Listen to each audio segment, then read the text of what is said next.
오늘 무슨 날이죠? 예, 또 오늘 우리 교회에 뭐가 있죠?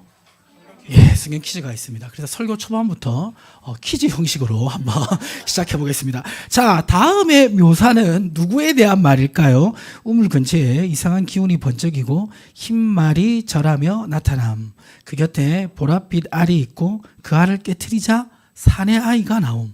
그 아이 온몸에서 빛이 나고 새와 짐승이 모여 춤추는 신비한 현상이 일어남. 그 알의 모양은 호박을 닮았음. 누굴까요? 아, 맞습니다. 혀끝에 박수. 예. 예. 자, 그 다음 한 번 더 하겠습니다. 자, 그 다음 좀 쉬워요. 그 다음 우리 운보명제가 한번 읽어주세요. 그의 아버지는 하늘의 신 헤모스입니다. 그의 어머니가 왼쪽 겨드랑이에서 큰 알을 낳았는데 이 알은 여러 동물, 짐승, 새 등의 보호를 받아 깨지기 어려웠고 결국 알 속에서 아기가 태어났습니다. 자, 누구죠? 예, 드라마 보신 분 다 아죠? 예. 주몽입니다. 예. 자, 지금 이제 이 두 사람은요, 예수님이 태어날 시대와 비슷한 시대에 태어난 사람들입니다. 근데 그 기록을 보니까 어떻습니까? 막 겨드랑이 알에서 나오고, 막 빛이 나고, 막 동물들이 막 모여 있고, 굉장히 신화적인 요소들이 있습니다. 그러니까, 속된 말로 약간 이 뻥튀기가 된 것이죠. 이 사람들이 굉장히 어떤 특별한 사람이다라는 것을 강조하기 위해서 각색된 것을 알 수가 있습니다. 자, 그래서, 이 신화들을 볼 때 우리는 사실이 아니라고 그렇게 어느 정도 생각을 하고 보게 됩니다. 자, 그런데 성경은 정반대의 입장을 가지고 있습니다. 성경은 하나님이 사람이 되셔서 철저하게 사람의 삶 속으로 들어오셨다는 것을 적나라하게 기록하고 있습니다. 그래서 이제 그 비교를 하면 이렇게 말씀드릴 수 있겠습니다. 이 신화에 나오는 왕들, 그들은 우리와 같은 인간이지만 우리와 다른 사람으로 묘사됩니다. 그렇죠? 그런데 성경은 우리와 질적으로 다른 하나님이 우리와 같은 인간으로 기록되어 있다는 사실입니다. 자, 그래서 이러한 정반대의 흐름은 성경 전반에서 우리가 살펴볼 수가 있습니다. 특별히 하나님의 아들로서 이 땅에 오신 예수님의 삶을 보면 더욱더 그렇습니다. 이 예수님의 삶을 가장 먼저 보여주는 성경이 신약의 어디죠? 마태복음입니다. 그래서 우리가 설레임으로 처음 성경 읽을 때 마태복음을 딱 펴는데 그 설레임을 깨트리는 본문이 나옵니다. 뭐죠? 족보. 사실 족보 별로 좋아하는 사람이 없거든요. 굉장히 따분하고 재미없고 왜 기록되었을까? 그렇게 생각되어지는 것이 족보입니다. 그런데 모든 성경은 무엇으로 됐습니까? 성령의 감동으로 기록된 줄 믿습니다. 아마 오늘 모든 성경이 성령의 감동으로 기록됐다는 것을 퀴즈 하시면서 하실 거예요. 이런 단어도 있었어? 이런 글자도 있었어? 이렇게 아마 생각하실 겁니다. 그런데 한 글자도 그냥 기록된 게 없는 줄 믿습니다. 자, 이 마태복음에서 이 족보가 기록된 이유는 이 마태복음은 이 마태가 누구에게 복음을 전하기 위해 기록한 성경입니까? 유대인에게 복음을 전하기 위해 기록된 성경이 마태복음입니다. 특별히 이 유대인에게 나사렛 예수가 메시아임을 증명하기 위해서 기록된 성경이 마태복음입니다. 자, 이 유대인이 메시아를 기다리고 있었는데 유대인이 메시아를 기다리고 있었던 그 생각은 어떤 것일까요? 자, 우리 한번 웅범형제가 한번 읽어주실까요? 아브라함의 자손이라 하면 다른 민족과 구별되게 하나님의 백성으로 택함받은 이스라엘을 구원하신다는 의미. 다윗의 자손이라 하면 다른 민족과 구별되게 하나님의 백성으로 축복받은 이스라엘의 번영을 의미.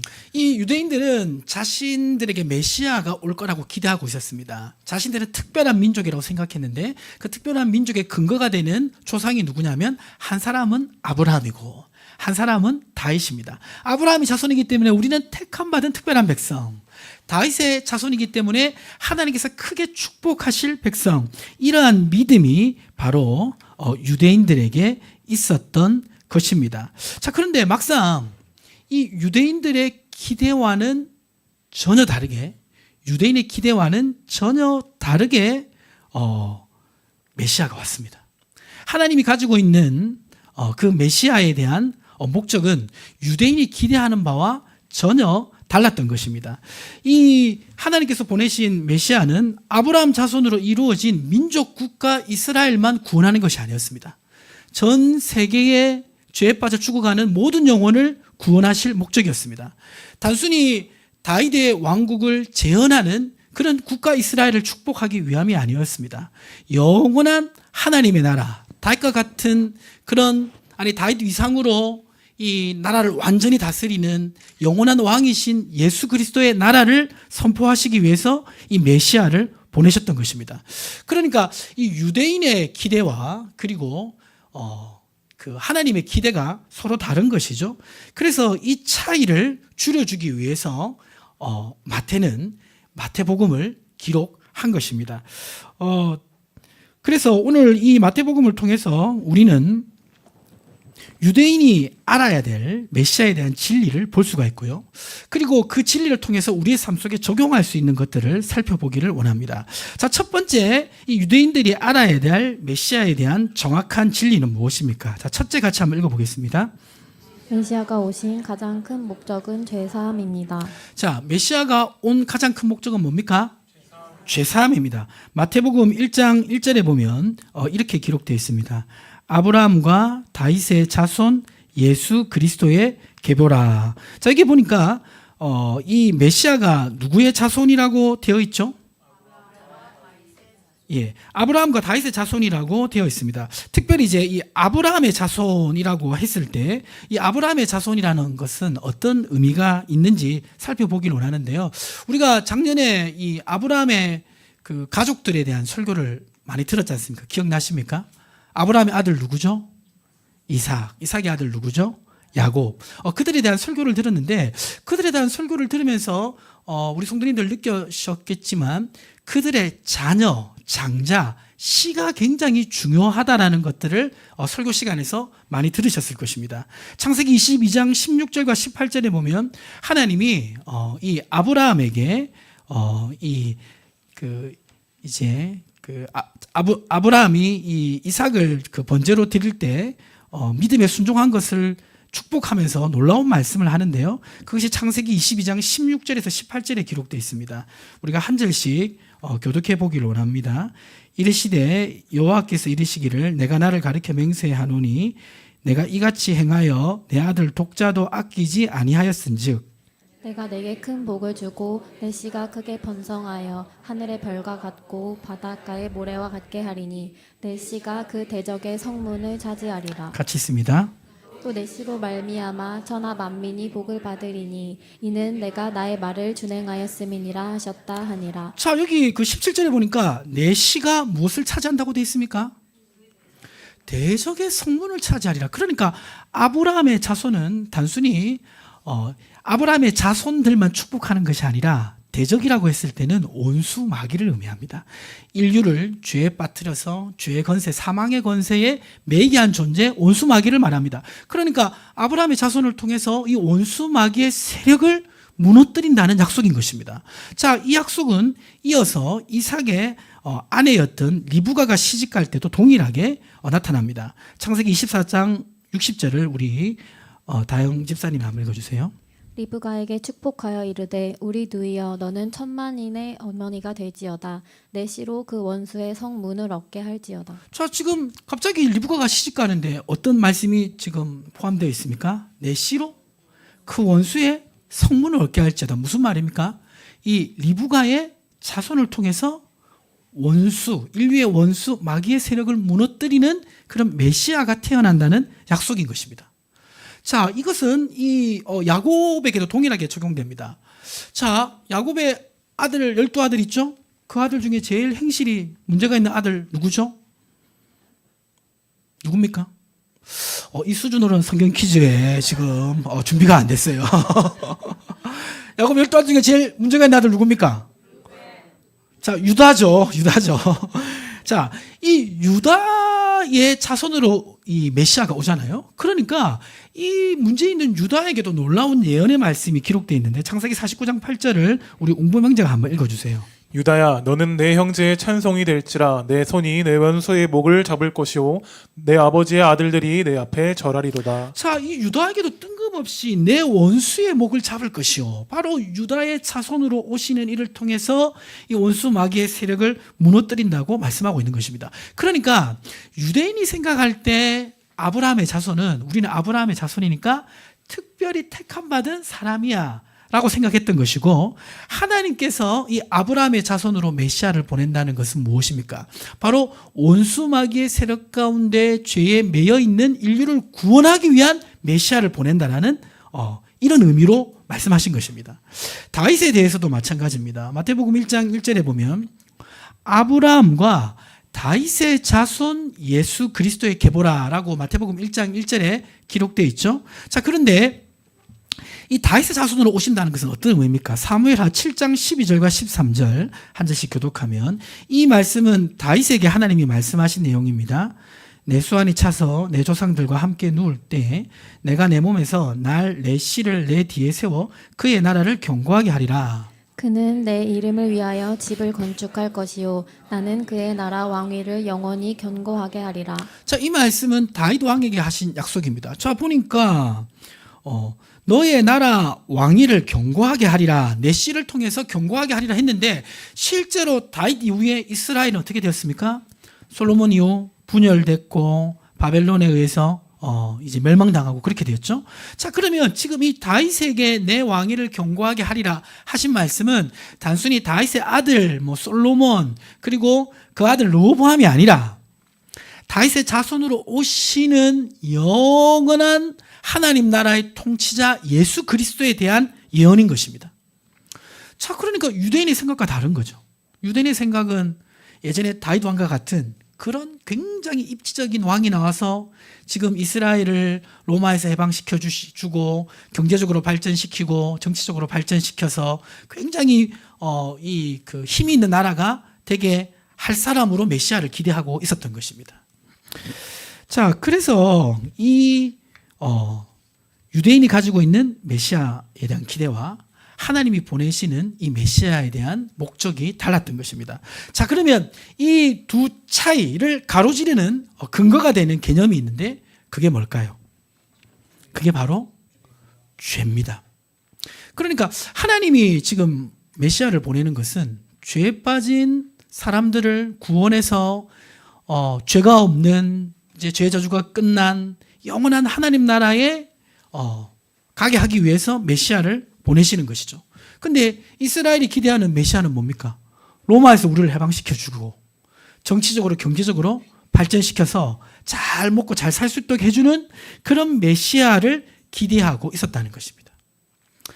그런데 이제 흥미로운 사실은요, 오늘날에도 예수님을 바라보는 시각이 이렇게 차이가 날 수 있다는 것입니다. 우리는 예수님이 우리를 우리 죄에서 구원해 주시고 천국 복음을 전해 주시는 분으로 믿습니다. 아멘이십니까? 근데 불신자들 중에서 일부가, 그리고 믿는 사람들 중에서도 일부는 어떻게 생각하냐면 이 죄를 그렇게 이해하지 않습니다. 어떻게 이해하냐면 이렇게 이해합니다. 자, 이거를 우리 다영 지사님 한번 읽어주세요. 죄는 하나님의 언약을 배반한 결과로서 죄가 아니라 심리학적인 결핍과 인격의 미완성으로 이해됩니다. 그러니까 이들이 생각하는 그 죄라는 개념은 어떻게 보면 유대인들이 생각하는 것과 좀 비슷한 그런 맥락이 있는데, 단순히 하나님께 범죄에서 지은 죄라기보다는 인간이 진화가 좀 덜 돼서 심리적으로 조금 더 부족해서 인격적으로 미완성이 되었음으로 말미암아 삶에 나타나는 결핍, 이 정도로 죄를 생각하고 있는 것입니다. 그렇기 때문에 예수님이 이 땅에 오셔서 하시는 일도 그러한 쪽으로 이해하는 것입니다. 우리의 어떤 부족한 도덕이나 윤리를 개선시키고 또 여러 가지 사회 문제를 해결해 줄 수 있는 그런 어떤 뛰어난 가르침을 주는 그런 스승 정도로 생각하고 있는 것입니다. 여러분, 이런 생각에 동의하십니까? 그런데 많은 지금 대한민국의 젊은 그리스도인 또 좀 생각 있는 그리스도인들이 예수님에 대한 시각이 이렇게 점점 왜곡되고 있다는 것을 여러분 기억하셔야 됩니다. 자, 그런데 예수님을 이렇게 죄를 용서해 주시고 천국 복음을 주시는 분으로 이해하지 않고 삶의 이 부족한 결핍을 해결해 주는 정도로 이해하는 것은 성경적인 가르침과 정면으로 부딪힙니다. 왜 그러냐면 예수님이 스스로를 그렇게 말씀하지 않으셨기 때문입니다. 마태복음 4장 17절을 우리 청년들만 같이 한번 읽어보겠습니다.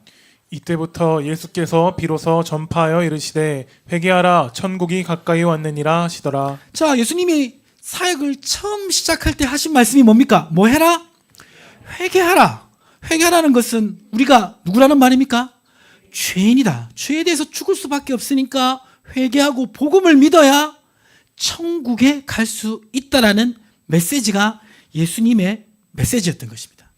예수님은 당시 가장 윤리적으로 바르게 살아간다라고 보이는 바리새인들에게 오히려 뭐라고 말했냐면 마태복음 12장 34절을 우리 옹보명자가 한번 읽어주세요. 독사의 자식들아 너희는 악하니 어떻게 선한 말을 할 수 있느냐 이는 마음에 가득한 것을 입으로 말함이라. 아주 윤리적으로 보이는 그 사람의 겉모습을 본 게 아니라 그 중심을 보면서 독사의 자식들아 죄인들아라고 말한 것입니다. 그 오늘날 보면 지금 유대인들이 기대하는 메시아 같이 예수님을 받아들이고 싶어하는 사람들이 많습니다. 예수님이 오셔서 우리를 위해 하실 일들이 어떤 사회 문제를 해결하고 차별을 없애고 어떤 이 공공의 선을 도모하고 그것이 바로 죄를 없애는 길이라고 생각합니다. 그리고 이 땅을 정말 유토피아처럼 만드는 그것이 바로 복음의 진정한 기능이라고 얘기합니다. 거기에는 진정한 죄에 대한 개념이 없어요. 천국 복음에 대한 그런 선포가 없습니다. 그런데 오늘날 많은 그리스도인들이 이러한 흐름을 인식하지 못하고 받아들이고 있다는 것입니다. 마태복음 24장 14절에 예수님은 분명히 이렇게 말씀합니다. 우리 남성 성도님들만 한번 읽어보시겠습니다. 이 천국 복음이 모든 민족에게 증언되기 위하여 온 세상에 전파되리니 그제야 끝이 오리라. 자, 예수님은 어떤 복음이라고 얘기하고 있습니까? 천국 복음이라고 분명히 얘기하고 있습니다. 이 땅을 좀 더 개선시키고 더 나은 사회로 만드는 것도 중요하지만 궁극적으로 우리의 종착지는 이 땅이 아니고 어디라는 것입니까? 천국임을 분명히 선포하고 있는 것입니다.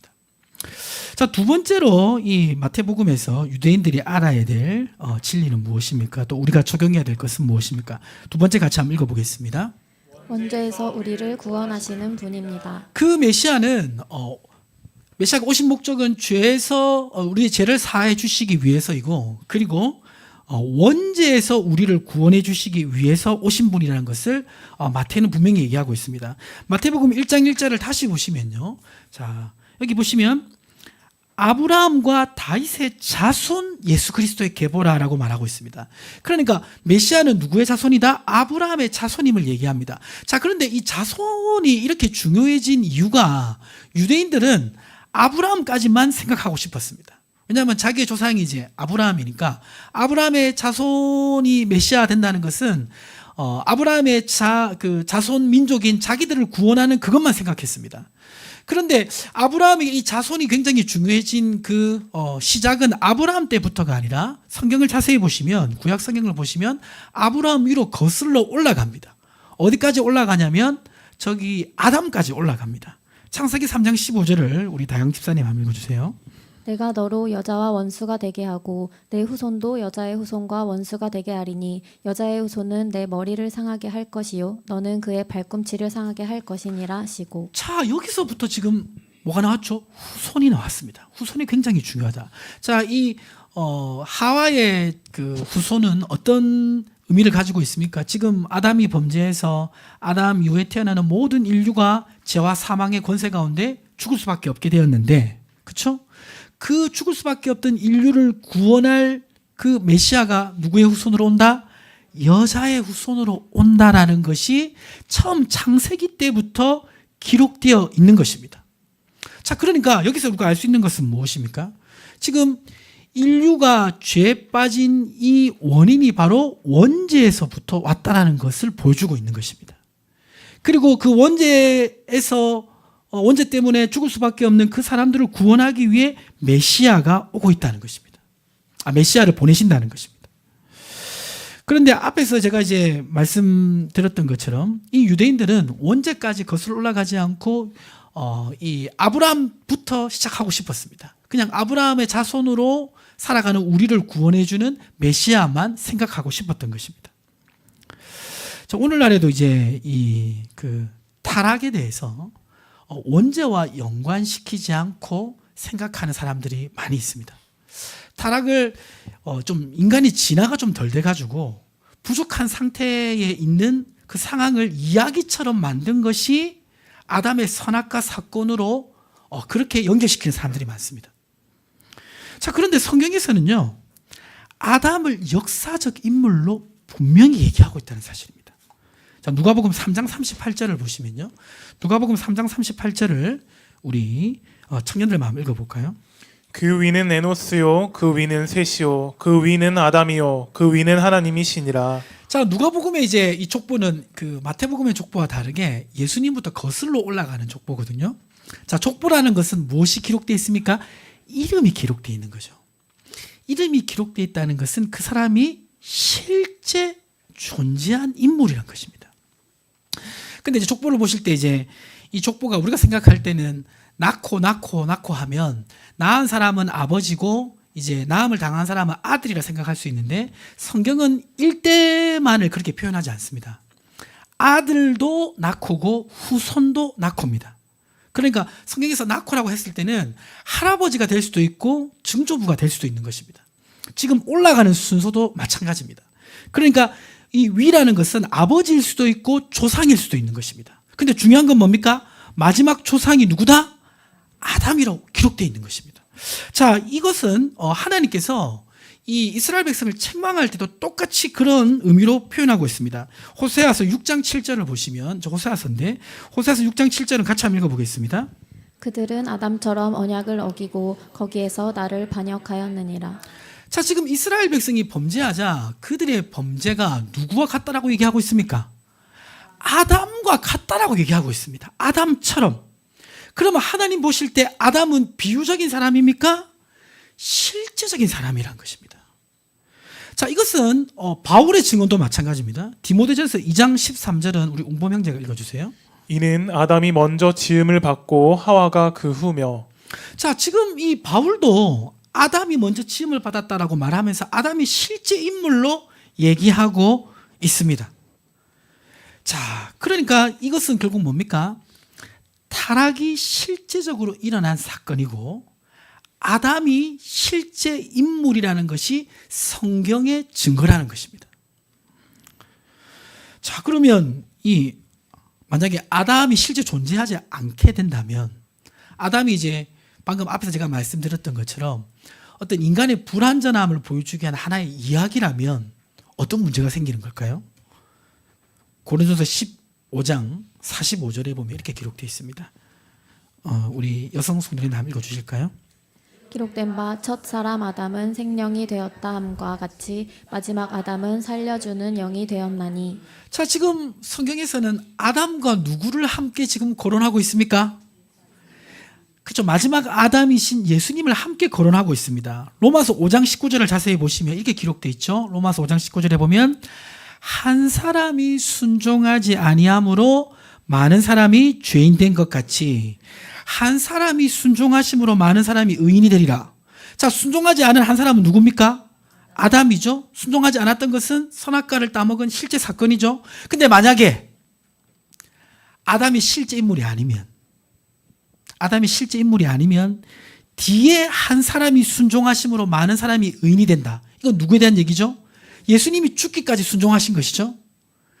아담이 실제 인물이 아니고 아담의 사건이 실제 사건이 아니면 예수님의 사역은 아무런 의미가 없어지는 거예요. 그러면 이제 고민이 되죠. 그러면 아담은 언제 태어난 사람입니까? 이 고인류학을 보면 실제로 인류의 연대가 수십만 년이 나오는데 최소. 그러면 성경의 역사는 몇천 년밖에 안 돼 보이는데 그러면 아담은 언제 태어난 사람입니까? 아담 위에 사람이 있었습니까? 없었습니까? 많은 논란들이 있을 수 있습니다. 근데 적어도 여러분 분명히 기억하셔야 될 것은 성경은 실제 아담과 실제 타락 사건을 지지하고 있다는 것입니다. 그것을 비껴나게 되면요, 복음을 비껴나가게 될 수밖에 없어요. 근데 어떤 분들은 그것을 비껴나가도 복음을 비껴나가지 않을 수 있을 것처럼 얘기합니다. 그러나 성경의 전체적인 이 맥락을 볼 때 아담의 역사성과 실제성을 부인하면 예수 그리스도의 실제성을 부인할 수밖에 없게 돼요. 자, 그래서 이제 여기에 대해서 우리는 확신을 가져야 됩니다. 아니 그 진화론을 보면 그게 아닌 것 같은데요. 그렇게 생각할 수도 있습니다. 자, 그런데 여러분 결국 진화론도 그렇고요. 성경도 그렇고 마지막에 가면요. 증거를 가지고 씨름하는 게 아니에요. 진화론도 마지막으로 가면 결국 믿음으로 선택하게 되는 것입니다. 그래서 우리는 진화론을 선택하느냐, 믿음을 선택하느냐, 성경 근거를 선택하느냐, 여기에 대한 분명한 입장을 가져야 될 줄 믿습니다. 이것은 합리적이냐 비합리적이냐 문제가 아니에요. 성경을 믿느냐, 인간의 사상을 믿느냐, 이거라는 것을 기억하셔야 됩니다. 자, 세 번째로 이 마태복음을 통해서 우리가 알 수 있는 것, 유대인들이 기억해야 될 것은 무엇입니까? 세 번째 같이 한번 읽어볼까요? 메시아는 죄인을 사랑하십니다. 마태는 지금 이 예수님이 죄 사하시기 위해서 이 땅에 오셨다라는 것과 그리고 이 죄를 거슬러 올라가면 결국 원죄가 나오는데 그 원죄에서 우리를 구원하셨다는 것을 말씀합니다. 그리고 이제 마지막으로 말씀하는 것이 뭐냐면 이 메시아가 죄인을 사랑하신다는 것을 설명합니다. 지금 이 마태복음의 계보를 보면요. 마태복음 1장 1절에서 2절에 보면 아브라함과 다윗의 자손 예수 그리스도의 계보다 이렇게 해놓고 그 다음 보니까 아브라함이 이삭을 낳고 이삭은 야곱을 낳고 야곱은 유다와 그의 형제들을 낳고 이렇게 기록하고 있습니다. 자, 그런데 이제 우리가 예전에는 잘 몰랐지만 이제 올해 초에 성경 말씀을 쭉 들으면서 아브라함 어떤 사람인 줄 알죠? 그렇죠? 얼마나 약점 많은 사람인지 여러분 아시죠? 이삭의 자녀 야곱과 에서 가운데 있었던 일도 알고 있고 야곱의 인생은 말할 것도 없고 그들의 인생은 대단한 인생이 아니라 어떻게 보면 죄악이 섞여 있던 인생입니다. 그리고 3절에 보면요. 더 이제 이러한 것이 부각이 되는데 3절에 우리 다영 집사님 한번 읽어주실까요? 유다는 다말에게서 베레스와 세라를 낳고 베레스는 헤스론을 낳고 헤스론은 람을 낳고. 자, 이 야곱의 집에 가장 그 문제였던 이 유다는 그 삶이 너무나 이 놀라운데요. 안 좋은 쪽으로 지금 다말하고 동침을 했다라고 말하는데 이 다말은 누구냐면 유다의 며느리입니다. 며느리인 줄 모르고 동침을 해서 낳은 자손이 예수님의 족보에 기록되어 있습니다. 자, 그리고 4절을 보시면요. 4절, 5절을 보시면 이렇게 쭉 자손이 기록되어 있는데 5절에 보면 이 살몬이라는 사람은 누구와 결혼합니까? 라합하고 결혼을 합니다. 라합은 지금 여호수아서 2장 1절 보시면 넘겨주시면 여호수아서 2장 1절 보시면 여리고에 어떤 직업을 가진 사람이었죠? 기생이었습니다. 그리고 이제 뒤에 내려가 보면 이 다윗은 우리아의 아내와 동침을 하죠. 우리아의 아내는 자기의 부하의 부인이었습니다. 그러니까 지금 예수님의 족보를 쭉 보면 어떤 게 깨달아집니까? 인간 세상에 적나라한 죄악들이 그대로 드러납니다. 그것을 가감없이 기록하고 있습니다. 그 죄악 세상 한복판에 예수님이 태어나신 것을 볼 수가 있습니다. 그 앞에서 제가 이제 박혁극세 고주몽 얘기하면서 그들은 예수님하고 비슷한 시대에 태어난 인물들이지만 그런 이제 안 좋은 것들은 다 제하여 버리고 왕으로서 뭔가 특별히 부각되도록 포장된 것을 보게 됩니다. 그런데 예수님에 대한 기록은 인간의 그 죄악의 그 현장을 적나라하게 보여주고 있는 것을 우리는 알 수가 있습니다. 자, 그것을 기록한 이유는 뭡니까? 그건 바로 마태복음 1장 21절 때문입니다. 1장 21절 같이 한번 읽어보겠습니다. 아들을 낳으리니 이름을 예수라 하라. 이는 그가 자기 백성을 그들의 죄에서 구원할 자이심이라 하니라. 유대인들은 그냥 메시아가 오면 자신들의 삶을 개선시켜주는 사람으로 생각했습니다. 근데 마태는 그게 아니다라는 것을 보여주고 싶었는데 어떻게 보여줍니까?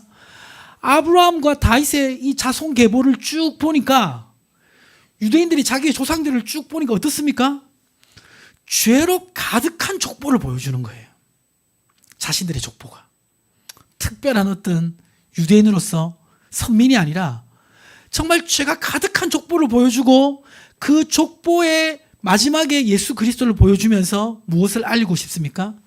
유대인 너희들이 바로 그 죄인이고 그 죄에서 구원해 줄 분이 바로 예수 그리스도 나사렛 예수라는 것을 알려주고 싶은 것입니다. 이 족보를 보면 이제 그런 생각이 들죠. 어떻게 저런 죄를 많이 짓고 저렇게 산 사람들이 예수님이 조상이 될 수 있을까? 이런 생각이 드는데 우리가 저분들만큼 그렇게 많은 죄를 짓진 않았지만 우리도 생각해 보면 어떻습니까? 우리의 삶 속에서도 부끄러운 죄악들이 너무나 많이 있는 것을 알게 됩니다. 이 굉장히 더러운 공간이나 이런 장소를 보면 어떻습니까? 그런 곳에 가고 싶으십니까? 가고 싶지 않죠. 그렇죠? 그런데 예수님은 이 죄악 세상 한복판에 오셨습니다. 자, 그리고 우리를 구원하시기 위해서 자신의 생명을 주셨습니다. 마태복음 1장 23절에는 이렇게 기록되어 있습니다. 같이 한번 읽어볼까요? 보라, 처녀가 잉태하여 아들을 낳을 것이요 그의 이름을 임마누엘이라 하리라 하셨으니 이를 번역한즉 하나님이 우리와 함께 계시다 함이라. 이 세상에 가장 더러운 곳이 어딜까요? 여러분 어디라고 생각합니까? 어떤 쓰레기 섬이나 이런 곳이라고 생각합니까? 어디라고 생각합니까? 이 세상에 가장 더러운 장소는 실례지만 우리의 마음인 줄 믿습니다. 그런데 예수님이 어디로 오셨습니까? 이 땅에도 오셨는데 바로 예수님 믿는 우리에게 들어오셨는 줄 믿습니다. 감사한 거는 이번 주에 예수님을 영접하신 분이 2분이나 있으셨어요. 우리 청년 세대에 한 분 계셨고 연세 많으신 어르신이 일부 예배 때 예수님을 영접하는 역사가 있었는데요. 영접하는 것은 어떤 것입니까? 그 예수님이 내 안에 들어오시는 것인 줄 믿습니다. 자, 그러면 이 죄가 가득한 이 사람들 사이에 내 안에 예수님이 들어오신 이유는 뭡니까? 요한복음 3장 16절에 기록되어 있습니다. 같이 한번 읽어보겠습니다. 하나님이 세상을 이처럼 사랑하사 독생자를 주셨으니 이는 그를 믿는 자마다 멸망하지 않고 영생을 얻게 하려 하심이라. 바로 죄인인 우리를 구원해 주시기 위해 우리를 사랑하시기 때문에 이 땅에 오셔서 나를 위해 십자가에 못 박혀 죽으셔서 영생을 주셨는 줄 믿습니다. 자, 그래서 이 마태복음의 기록은 초반부터 유대인의 기대와 전혀 다르게 유대인들이 죄인이고 그 죄의 시작이 저 위에서부터 아담에서부터 시작됐고 비록 죄인이지만 그들을 사랑하셔서 구원하시기 위해 메시아가 왔다는 것을 족보에서부터 얘기해 주고 있는 것입니다. 오늘 이 말씀 기억하시고 적용하셔서 승리하는 삶을 살아가시기를 주님의 이름으로 축복합니다. 하나님 아버지 감사합니다. 하나님께서 우리의 죄를 위하여 이 땅에 오신 것을